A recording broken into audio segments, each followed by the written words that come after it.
निजाम की तोपों ने लोनी, परगांव, सूपा और बारामती को पूरी तरह लूटकर नष्ट कर दिया है। हमें छत्रपति शिवाजी महाराज के स्वप्न को पूर्ण करना है, इसलिए हमारे शब्दकोश में हानि या हार जैसे किसी भी शब्द के लिए कोई जगह नहीं है। मल्हार राव जी। श्रीमंत। अपने छापेमार दस्ते को तैयार कीजिए। जी श्रीमंत। सबसे पहले हम तोड़ तांबा से गोदावरी को पार कर चालना और सिंदखेड़ पर आक्रमण करेंगे। उसके बाद हेरार, मारूर, मगरलपुरी और वाशिन से होते हुए हम खानदेश पहुंचेंगे। उसके बाद अगले 100 दिन के भीतर कुकुरमुंडा से तापी नदी के तट को पार कर छोटा उदयपुर। श्रीमंत, रणनीतिक कारणों से निजाम के लिए बुरहानपुर महत्वपूर्ण है, इसीलिए आपका युद्ध कौशल यहाँ काम आएगा। निसंदेह मल्हार राव जी, इसलिए हम बुरहानपुर की जगह हेतावाड़ जाएंगे। जब निजाम को पता चलेगा कि हमने उसके उत्तरी क्षेत्र को जीत लिया है, तो वो अपने तोपखाने के बल पर गोदावरी के तट पर खुले मैदानों में हमें चुनौती अवश्य देगा। यदि वो अपने हस्तबल का प्रयोग करना चाहता है, करे, लेकिन हम केवल अपने बुद्धिबल का प्रयोग करेंगे। श्रीमंत, अगर मैं आपकी योजना को समझ पा रहा हूं तो हम निजाम की सेना को पालखेड़ में घेर कर उसकी आपूर्तियों को बंद कर देंगे। आपने बिल्कुल उचित समझा मल्हार राव जी। दक्कन में निजाम के वर्चस्व को छीनने की इससे अच्छी योजना तो हो ही नहीं सकती। इसलिए वर्ष ऋतु के पश्चात ही हम अपनी इस योजना पर सक्रिय हो जाएंगे।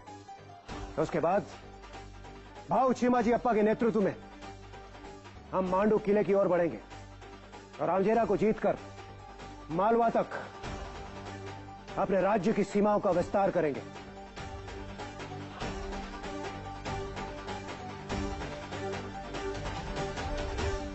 छत्रपति शिवाजी महाराज की मृत्यु के पश्चात राज सिंहासन की रक्षा का उत्तरदायित्व छत्रपति द्वारा चयनित मुख्य प्रधान यानी पेशवा का हुआ करता था।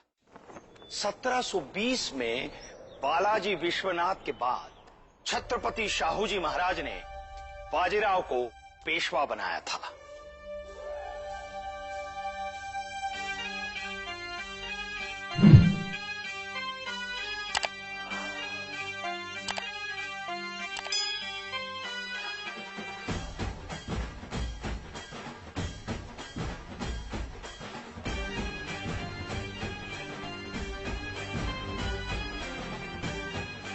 पेशवा बाजीराव की जय। पेशवा बाजीराव की जय। पेशवा बाजीराव की जय।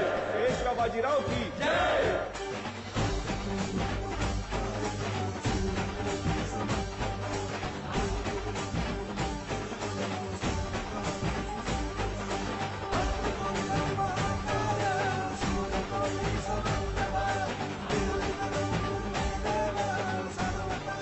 पेशवा बाजीराव की जय। पेशवा बाजीराव की जय। पेशवा बाजीराव की जय। पेशवा बाजीराव की जय। पेशवा बाजीराव की जय। पेशवा बाजीराव की जय।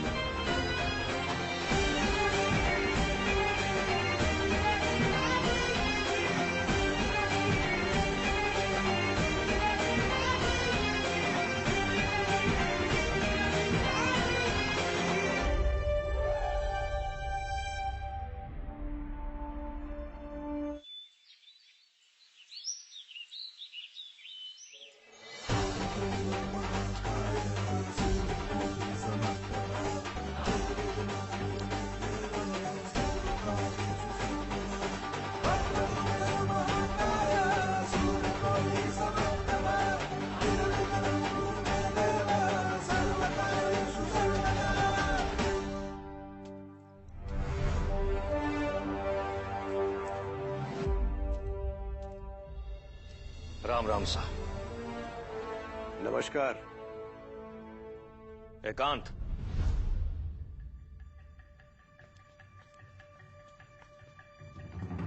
विराजिए।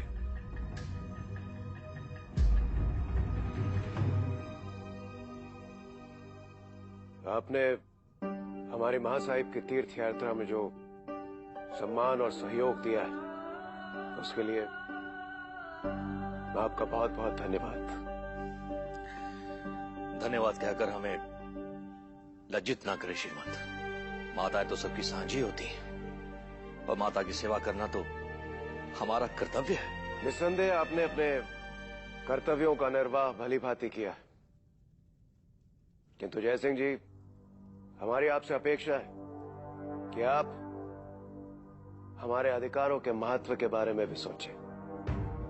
बादशाह से मिले और उनसे हमारी मांगों के विषय में चर्चा करें। हिंदवी स्वराज का विस्तार हो रहा है और मंदसौर की विजय के उपरांत मालवा की सूबेदारी पर अब हमारा अधिकार है।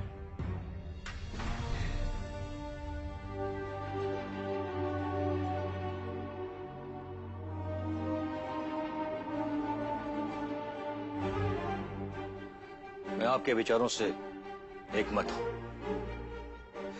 और जल्दी ही बादशाह से मिलकर आपकी मांगों को मनवाने का प्रयास करूंगा। केवल प्रयास?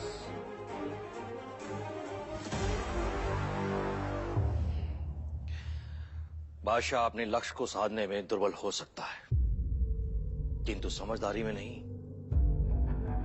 श्रीमंत, बादशाह यह भली भांति जानता है कि मुगलिया साम्राज्य पे उसकी पकड़ ढीली पड़ती जा रही है, इसलिए उसके शासनकाल में वो मुगलिया शासन के पतन का कारण नहीं बनना चाहेगा। इसलिए आपकी मांगों को मनवाने के लिए हमें थोड़ा समय लग सकता है। जयसिंह जी, मालवा पर हमारा अधिकार वैध है और ये आप भली भांति जानते हैं। हम मराठे भारत के कण कण में राष्ट्रवाद और छत्रपति शिवाजी महाराज की विचारधारा का विस्तार करने के लिए वचनबद्ध हैं। जानता हूं, इसलिए कह रहा हूं, आप तैयार रहिए, क्योंकि अवध और हैदराबाद के भरोसे बादशाह बहुत दिनों तक दिल्ली को संभाल नहीं पाएगा।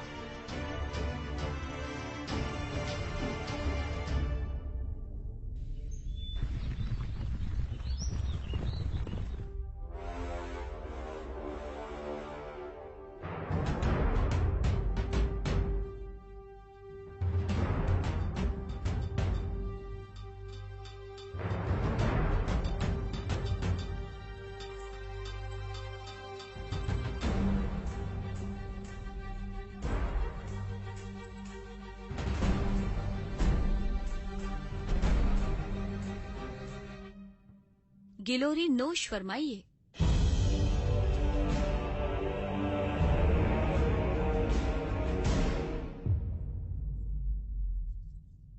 कमाल है, जो चीज हम बिना मांगे दे रहे हैं आप वो लेना नहीं चाहते हैं, और जो कुछ आप बाजीराव की तरफ से मांगने आए हैं वो तो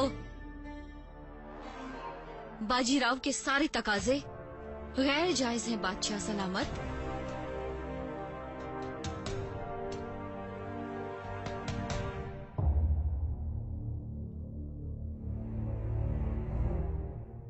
बादशाह हुकुम, हम बेबस हैं। सवाई राजे जयसिंह, आप बाजीराव की पैरवी कर रहे हैं।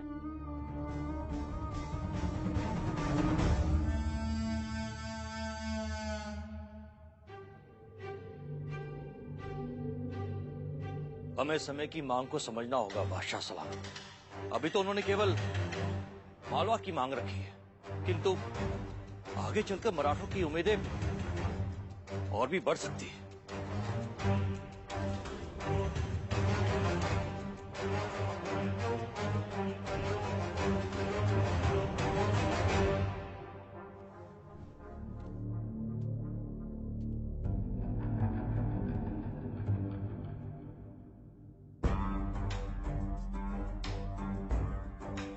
महाराज सवाई जयसिंह जी,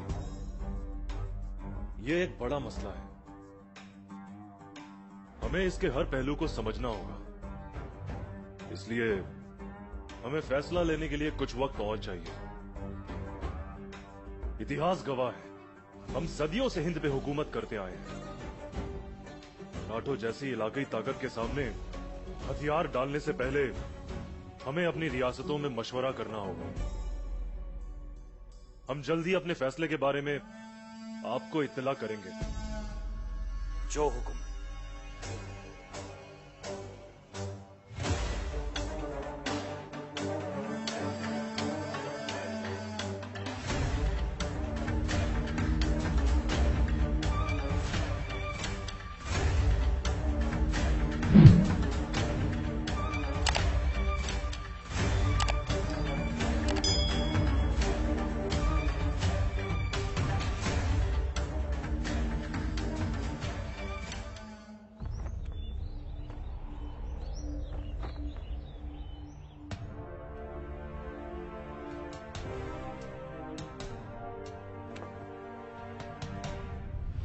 सभी सेनापतियों और उप प्रशासकों को सूचना दीजिए।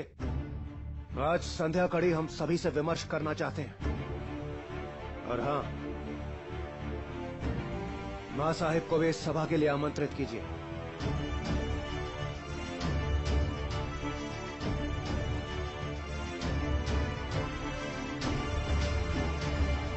पेशवा बाजीराव की जय। पेशवा बाजीराव की जय। पेशवा बाजीराव की जय। पेशवा बाजीराव की जय। पेशवा बाजीराव की जय। पेशवा बाजीराव की जय। पेशवा बाजीराव की जय। पेशवा बाजीराव की जय। छत्रपति शिवाजी महाराज की जय। छत्रपति शिवाजी महाराज की जय। सर्व गणेश भक्ता से हार्दिक स्वागत।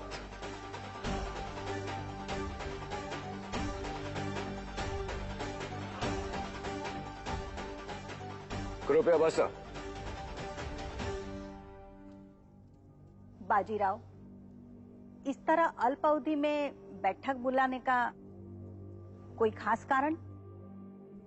कारण है मां साहिब, और वो है छत्रपति शिवाजी महाराज द्वारा दिखाए गए स्वराज के स्वप्न को पूर्ण करना और हमारे शत्रुओं द्वारा हमारे मान को ठेस पहुंचाने के षड्यंत्र को भंग करना।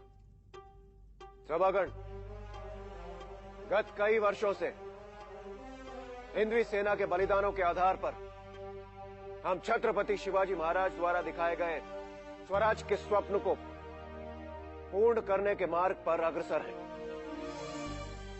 अपनी विचारधारा के विस्तार के लिए और समस्त भारत में हिंदवी स्वराज की स्थापना करने के उद्देश्य से हमने कई युद्ध किए और जीते भी हैं।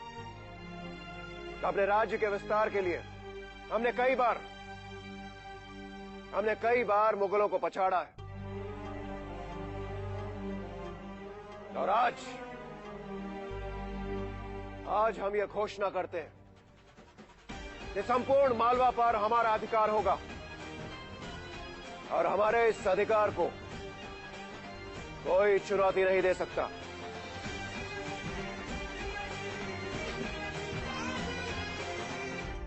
दुर्भाग्यवश दिल्ली के बादशाह मोहम्मद शाह ने हमारे शांति प्रस्ताव को ठुकरा दिया है।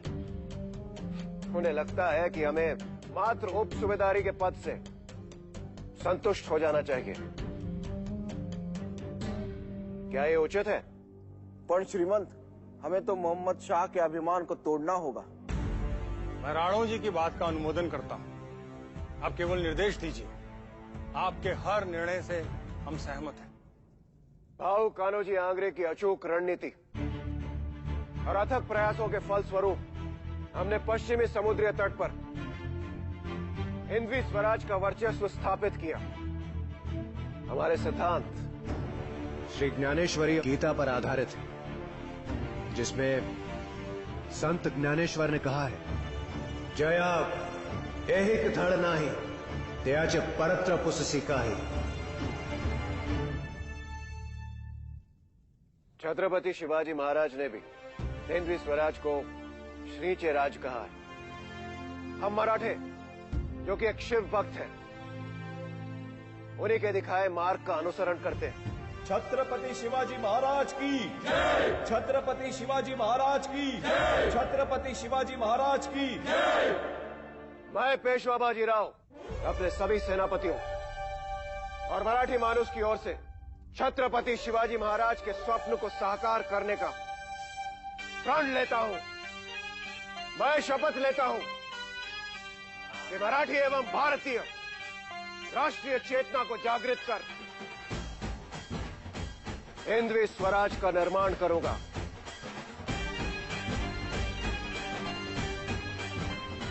मैं ये प्रतिज्ञा लेता हूं, दिल्ली पर भगवा पताका लहरा कर रहूंगा। पेशवा बाजीराव की जय। पेशवा बाजीराव की जय। पेशवा बाजीराव की जय। पेशवा बाजीराव की जय। सभागण, हम वृक्ष के तने पर वार करेंगे और उसकी शाखाएं अपने आप टूटकर गिर जाएंगी। तैयार हो जाइए। प्रातःकाल हम दिल्ली के लिए कूच करेंगे। हमारी सबसे बड़ी शक्ति है हमारी तीव्र गति। इससे पहले कि मुगलों को किसी भी प्रकार की सूचना मिले, हम उनकी देवड़ी पर जा खड़े होंगे। इससे पहले कि वो लड़ने की तैयारी करें, हम आसपास के सभी क्षेत्रों पर अपनी विजय पताका लहरा चुके होंगे। और इससे पहले कि वो अपने हथियार उठाए, हम अपनी जीत का उत्सव मना चुके होंगे। हर हर महादेव। हर हर महादेव।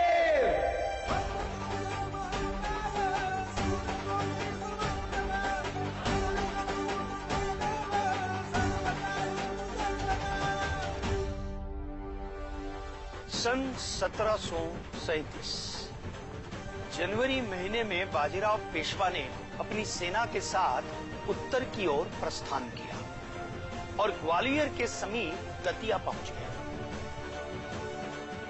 ये गंगा और यमुना के मध्य का क्षेत्र, यहाँ के लोग जल को आप कहते हैं, इसलिए इन दोनों नदियों के मध्य का क्षेत्र दोआब कहलाता।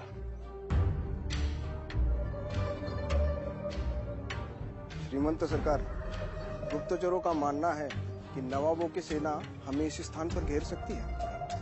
और यही नहीं, युद्ध की स्थिति के समय इसी मार्ग के द्वारा दिल्ली को रसद और सहायता भी पहुंचाई जाएगी।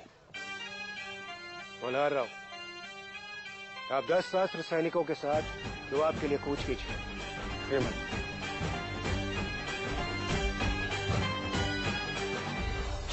हर हर महादेव। हर हर महादेव।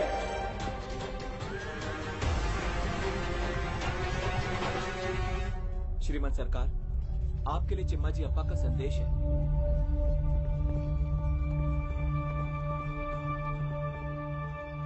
प्रणाम श्रीमंत सरकार। कुछ दिनों से पुर्तगालियों से किसी न किसी बात पर झपटी होती रहती है। श्रीमान वेंकुजी राव जोशी पुर्तगालियों से संधि करने के लिए गोवा गए थे, किंतु उन्होंने सभी मांगों को अस्वीकार कर दिया।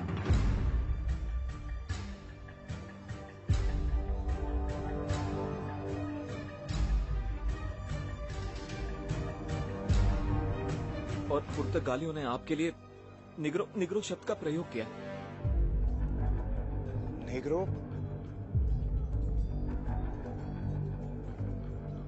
ये निग्रो मजा का है? ठीक से तो मालूम नहीं होता है, पर कहा जाता है कि जिसका रंग गोरा नहीं होता है उसे निग्रो कहा जाता है।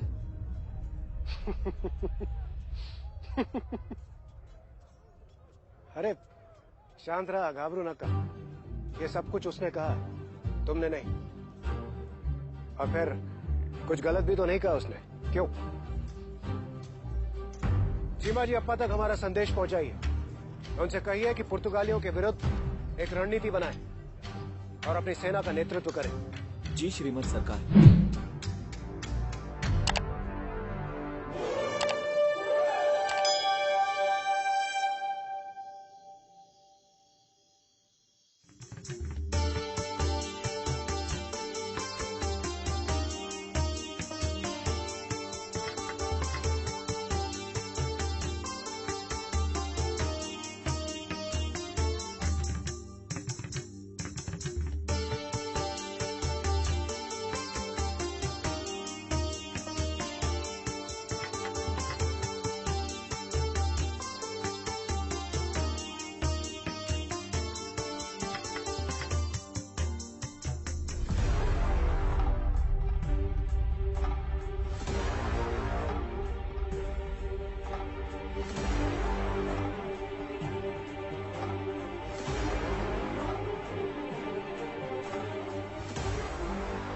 रुको।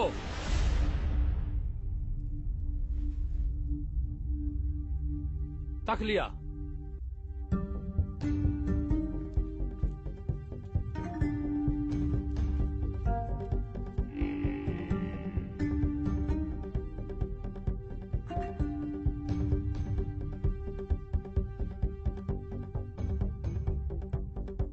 जहां अपना हम आपसे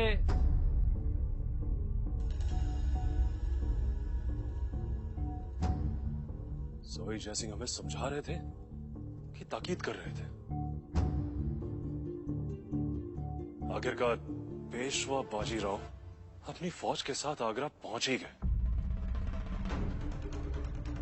औध के सूबेदार नवाब सयादत अली को फौरन हमारा पैगाम पहुंचाया जाए कि वो मराठाओं को दुआब में ही रोकें। मीर हसन को फौरन तलब किया जाए।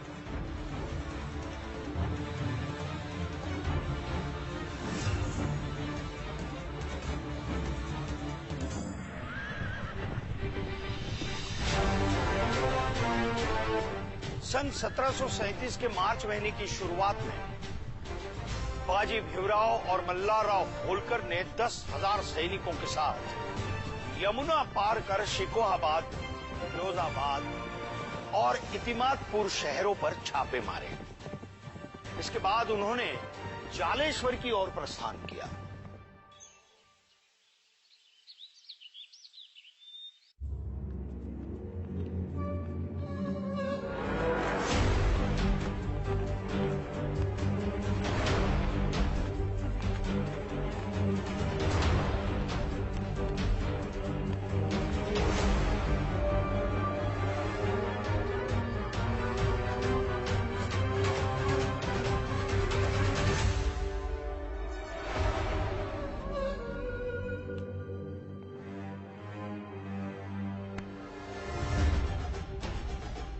बाजीराव की फौज की रफ्तार और उन्हें मिल रही कामयाबी हमारी उम्मीद से कहीं ज्यादा है। उनकी ये रफ्तार हमें खुद ब खुद मौका देगी। इसलिए फिलहाल हम कुछ नहीं करेंगे। जब वो जलेश्वर की ओर बढ़ेंगे तो हमारी फौज की छोटी टुकड़ी होलकर की रहनुमाई वाली मराठा फौज को हमारी बाकी सेनाओं की तरफ धकेलेगी। ये मराठे जंग में रोजाना नए नए पैतरे इस्तेमाल करते हैं। इस बार हम उन्हीं की जुबान में जवाब देंगे। हमारी पहाड़ जैसी फौज के सामने होलकर की तिल बराबर सेना की टुकड़ी कितनी देर टिक पाएगी?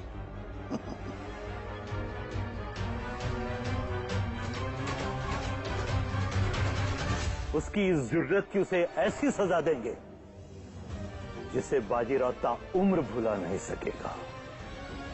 दुर्भाग्यवश होलकर सआदत अली खान की इस चाल में फंस गए और अब वे सआदत अली खान की विशाल सेना के समक्ष थे।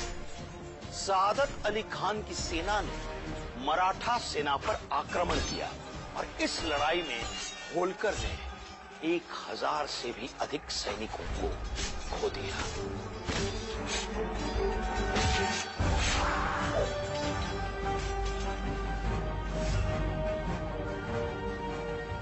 इसके बाद सआदत अली खान आगरा चला गया और सन 1737 के मार्च महीने के मध्य में मल्हारराव होलकर ग्वालियर पहुंच गए और बाजीराव पेशवा की सेना में शामिल हो गए।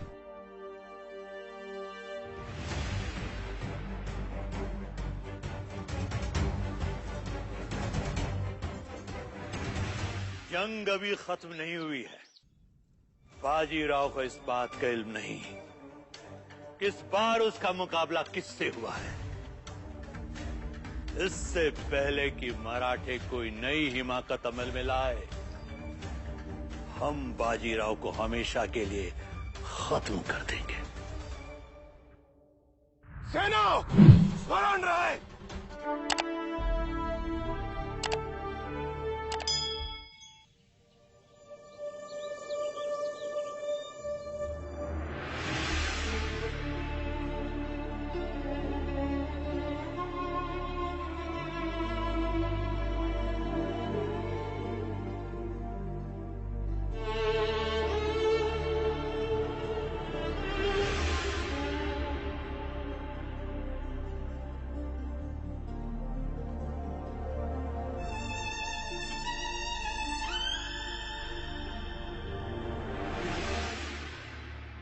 हमने हमारे सैकड़ों सैनिक खोए हैं।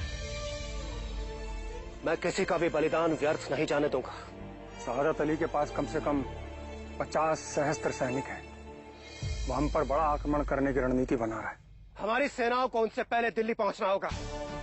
आप सारी तैयारियां आज रात ही कर लीजिए। प्रातःकाल सूर्य की पहली किरण के पूर्व हम दिल्ली के लिए कूच करेंगे।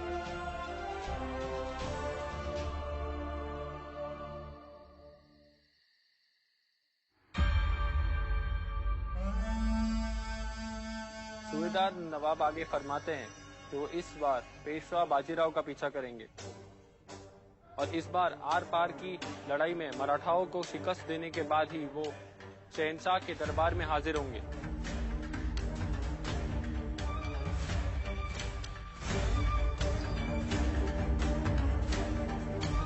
अल्हम्दुलिल्लाह। पेशवा बाजीराव अपने घुड़सवार सैनिकों के साथ तूफानी गति से दिल्ली की ओर बढ़ने लगे। कुछ ही दिनों में उन्होंने बारापुला और कालिका मंदिर को पार कर लिया और कुशबंदी में अपना शिविर बनाया।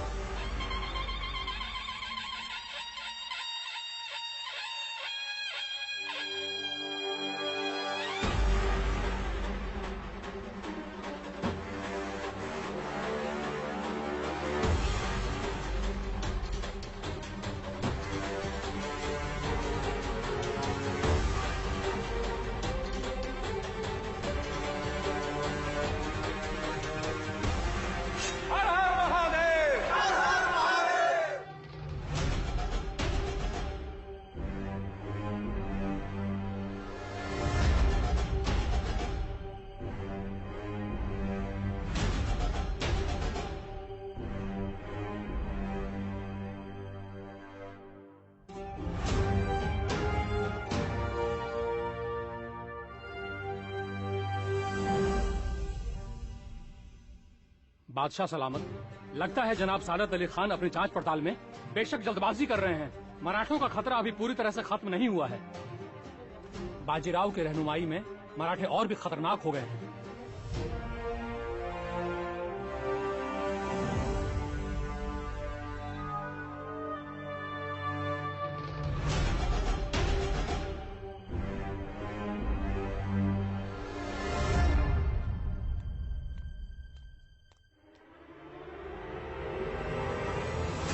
हमें समय की मांग को समझना होगा बादशाह सलामत। अभी तो उन्होंने केवल मालवा की मांग रखी है, किंतु आगे चलकर मराठों की उम्मीदें और भी बढ़ सकती है। इतिहास गवाह है, हम सदियों से हिंद पे हुकूमत करते आए हैं। मराठों जैसी इलाकाई ताकत के सामने हथियार डालने से पहले हमें अपनी रियासतों में मशवरा करना होगा। या अल्लाह।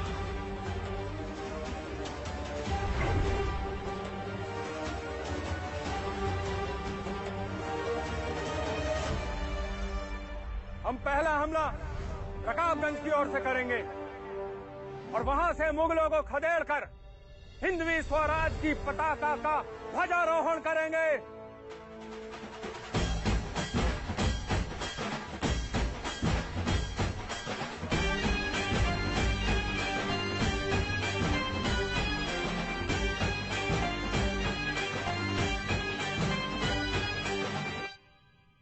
सेना स्मरण रहे, इस युद्ध का चुनाव हमने नहीं किया, इस युद्ध ने स्वयं हमें चुना है।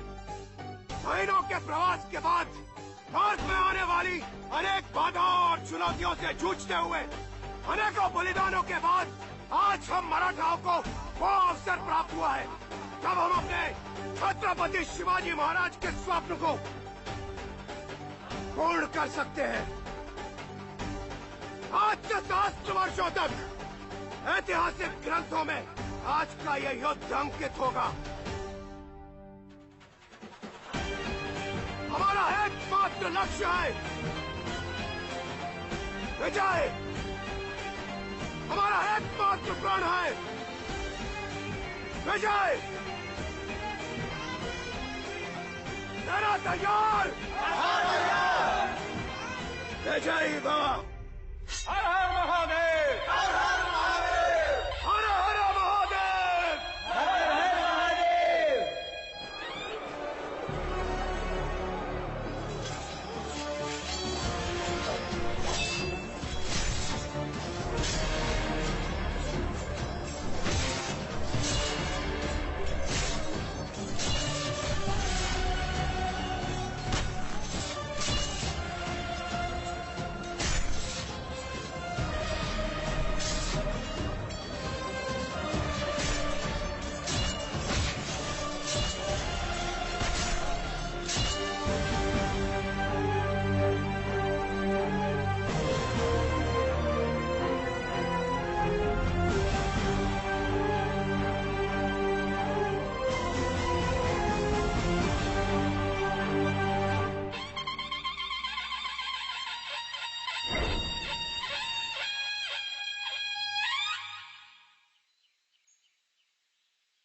छत्रपति शिवाजी महाराज की जय। हर हर महादेव। क्या सूचना है मल्हार राव जी? श्रीमंत अधिकतर मुगल मैदान छोड़कर अपने किले में भाग गए और जो बाहर हैं वो या तो मर चुके हैं या घायल हैं। यदि शत्रु रणभूमि छोड़कर किले में जा छुपा है तो इससे बड़ा विजय का संकेत क्या ही हो सकता है। किंतु मल्हार राव जी, एक बात स्मरण रहे, विजय के अभिमान में मृतकों और घायलों को उठाकर ले जाने में कोई भी रुकावट नहीं आनी चाहिए। आप निश्चिंत रहें श्रीमंत।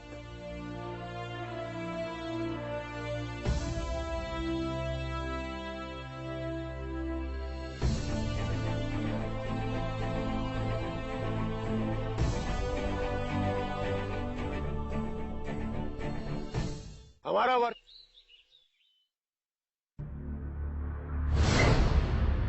छोटा मुंह बड़ी बात पर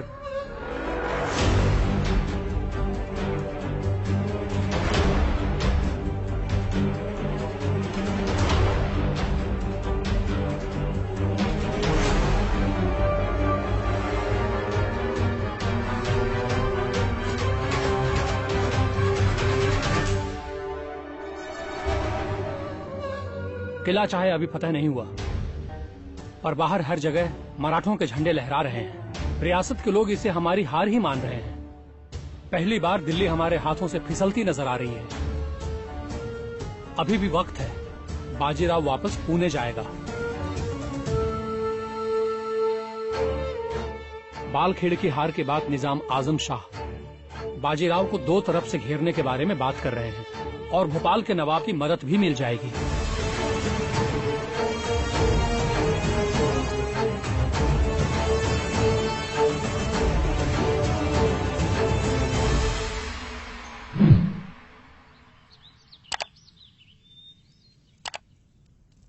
सेना,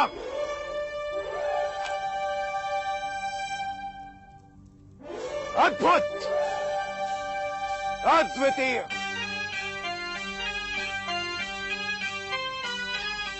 इस लक्ष्य को लेकर हमारी सेना ने दिल्ली के लिए प्रस्थान किया था। आज छत्रपति शिवाजी महाराज के आशीर्वाद से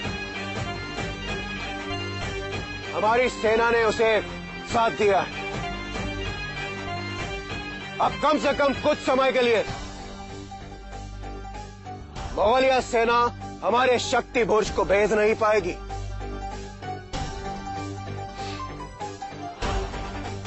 इस महासंग्राम के फलस्वरूप न केवल हमारे राज्य का विस्तार हुआ है, बल्कि हमारे राजकोष में भी वृद्धि हुई है। मुगल शासन का पतन अब निश्चित है। हमारा वर्चस्व महाराष्ट्र से लेकर मालवा और चंबल से लेकर दोआब तक फैल चुका है। पेशवा बाजीराव की, पेशवा बाजीराव की, पेशवा बाजीराव की, पेशवा बाजीराव की। पेशवा की अनुमति हो तो हमारे मन में एक प्रश्न है। शिवाजीराव, निसंकोच होकर पूछिए। हमारी मूल्य योजना तो दिल्ली विजय के पश्चात उसे जलाने के लिए थी,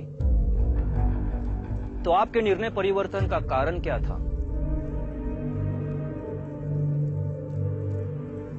शिवाजीराव, आपकी दुविधा उचित है, किंतु जब हम दिल्ली पहुंचे वहां हमें एक आभास हुआ। हमें लगा दिल्ली में ऐसे बहुत सारे लोग हैं जिनके हृदय में दिल्ली के लिए एक श्रेष्ठतम स्थान है, जिसमें बहुत सारे जमींदार और सूबेदार भी, जो कि भविष्य में हमारे सहयोगी बन सकते हैं। ऐसे में दिल्ली जैसे महानगर को नष्ट कर देना यह उचित नहीं होता, और विशेष रूप से तब जब हमारे आधिकारिक क्षेत्र और राज्य की सीमाओं में वृद्धि हो रही हो। ऐसे में हमारा व्यवहार एक उत्तरदायी शासक की तरह होना चाहिए। और वैसे भी जिस क्षेत्र में भविष्य में हमारा अधिकार होने वाला हो, उसे अपनी आज की संतुष्टि के लिए नष्ट कर देना, ये केवल और केवल एक क्रूर शासक के लक्षण होते हैं। पेशवा बाजीराव की जय, पेशवा बाजीराव की जय, छत्रपति शाहू महाराज की जय, छत्रपति शाहू महाराज की जय। हम एक बार पुनः पुणे के लिए प्रस्थान करेंगे, किंतु मुझे पूर्ण विश्वास है मोहम्मद शाह कोई न कोई चाल जरूर चलेगा। इसलिए होलकर जी, आप राजपूताना, बुंदेलखंड, आगरा और अवध सभी स्थानों पर अपने गुप्तचरों को सक्रिय कीजिए। श्रीमंत। मल्हार राव जी, आप ग्वालियर में सिंधिया जी और सतारा में साहू जी महाराज से निवेदन कीजिए कि वो एक बड़ी लड़ाई के लिए तैयार हो जाएं, क्योंकि इस लड़ाई के लिए हमें और भी सैनिकों की आवश्यकता होगी। दिल्ली क्या?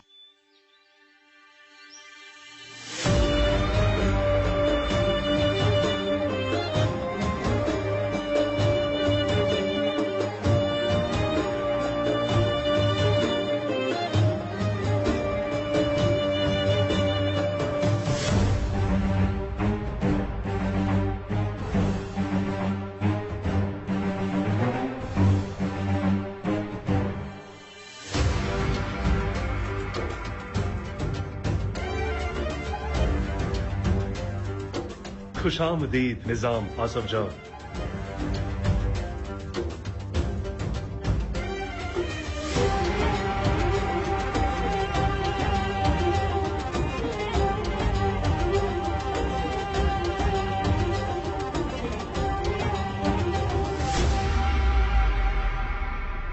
जिस अंदाज में बादशाह अपने मेहमानों का इस्तकबाल करते हैं, उसके कायल तो हम पहले से। इस खातिरदारी के एवज में हमारी तरफ से भी एक छोटा सा तोहफा कबूल फरमाएं।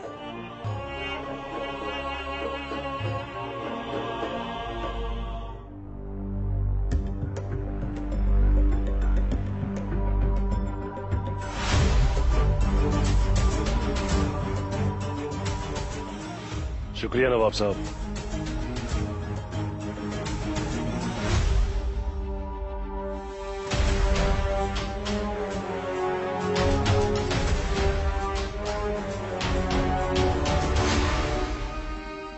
अभी नहीं तो कब जहां पना हैदराबाद की पूरी ताकत दिल्ली के कंधे से कंधा मिलाकर खड़ी है। लेकिन हमें दिल्ली के हालात देखकर लगता है कि बाजीराव की फौज को हराना इतना आसान नहीं होगा। इसके लिए हमें आपकी मदद की दरकार होगी। हम आपकी बात से सहमत हैं निजाम साहब। बताइए हमें क्या करना होगा? 50-60 हजार सिपाहियों की फौज का इंतजाम हमारे पास है, लेकिन बाजीराव को हराने के लिए असला, घोड़े और कम से कम 1 लाख सिपाहियों की फौज का इंतजाम करना होगा।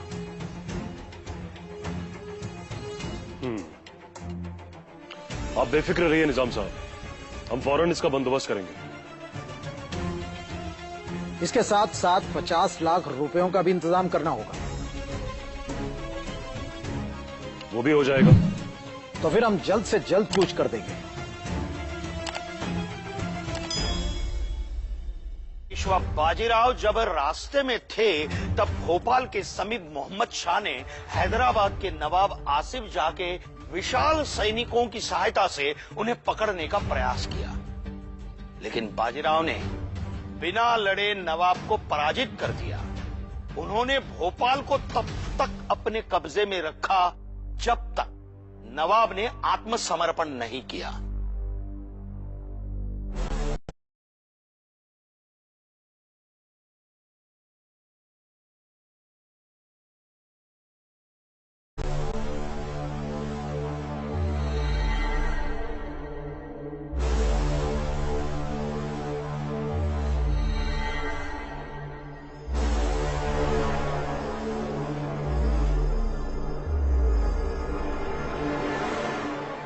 नवाब साहब, कौम और उम्मह की वजह से हम अपने आप को रोक नहीं पाए। हमने आपके फौज को भी पनाह दी, लेकिन अब हालात पहले जैसे बेहतर नहीं रहे। हमारे अपने लोग भी भूखों मर रहे हैं। उधर दिल्ली के बादशाह ने भी मदद करने से मना कर दिया, पर नासिर का तो कुछ अता पता ही नहीं।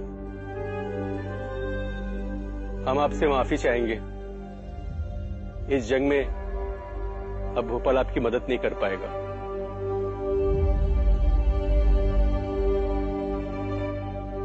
हमें भी क्षमा कीजिए निजाम और मुल्क, हमें अब लौटना होगा। बुंदेली सेना युद्ध में हंसते हंसते जान दे सकते हैं, किंतु हम उन्हें भूख और प्यास से मरने के लिए विवश नहीं कर सकते।